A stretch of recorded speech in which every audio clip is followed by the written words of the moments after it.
موسیٰ بن عقبہ نے بیان کیا، انہوں نے کہا کہ میں نے سالم بن عبداللہ سے سنا، انہوں نے کہا کہ میں نے ابن عمر رضی اللہ عنہ سے سنا۔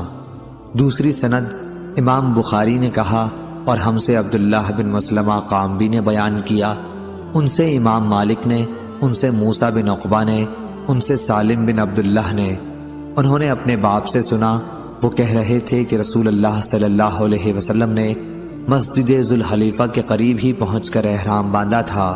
صحیح بخاری حدیث نمبر 1541۔ امام مالک نے خبر دی، انہیں نافع نے اور انہیں عبداللہ بن عمر رضی اللہ عنہ نے، کہ ایک شخص نے پوچھا کہ یا رسول اللہ صلی اللہ علیہ وسلم، محرم کو کس طرح کا کپڑا پہننا چاہیے؟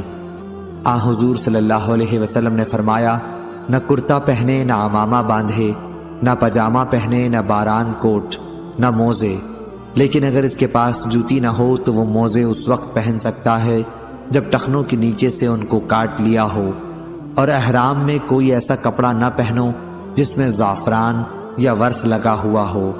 ابو عبداللہ امام بخاری رحمہ اللہ نے کہا کہ محرم اپنا سر دھو سکتا ہے لیکن کنگھا نہ کرے، بدن بھی نہ کھجلانا چاہیے، اور جوں سر اور بدن سے نکال کر زمین پر ڈالی جا سکتی ہے۔ صحیح بخاری حدیث نمبر 1542۔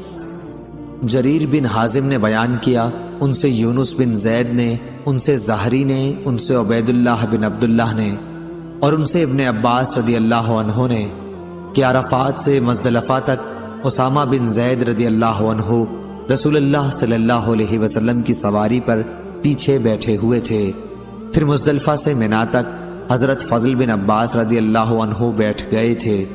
دونوں حضرات نے بیان کیا کہ رسول اللہ صلی اللہ علیہ وسلم جمرہ عقبہ کی رمی تک برابر تلبیح کہتے رہے۔ صحیح بخاری حدیث نمبر 1543، 1544۔ جریر بن حازم نے بیان کیا، ان سے یونس بن زید نے، ان سے زہری نے، ان سے عبید اللہ بن عبداللہ نے، اور ان سے ابن عباس رضی اللہ عنہ نے، کہ عرفات سے مزدلفہ تک اسامہ بن زید رضی اللہ عنہ رسول اللہ صلی اللہ علیہ وسلم کی سواری پر پیچھے بیٹھے ہوئے تھے۔ پھر مزدلفہ سے منا تک حضرت فضل بن عباس رضی اللہ عنہ بیٹھ گئے تھے۔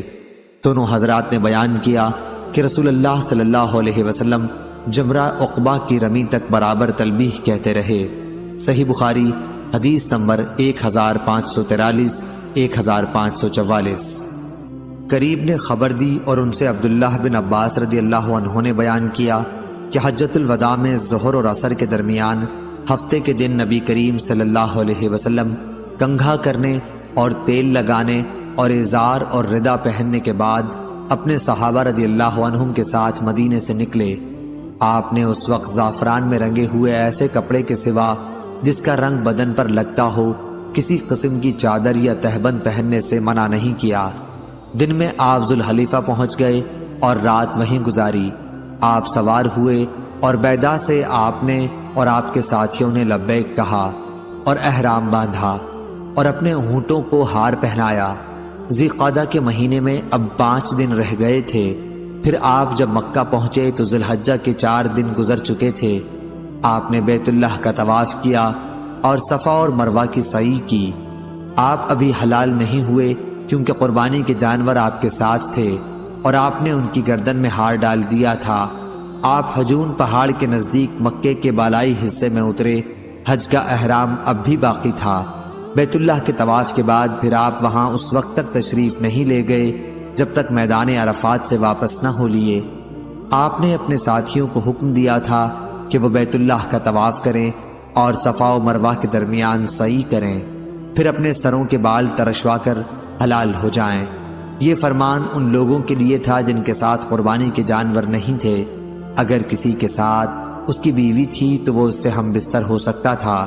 اس طرح خوشبودار اور سلے ہوئے کپڑے کا استعمال بھی اس کے لیے جائز تھا۔ صحیح بخاری حدیث نمبر 1545۔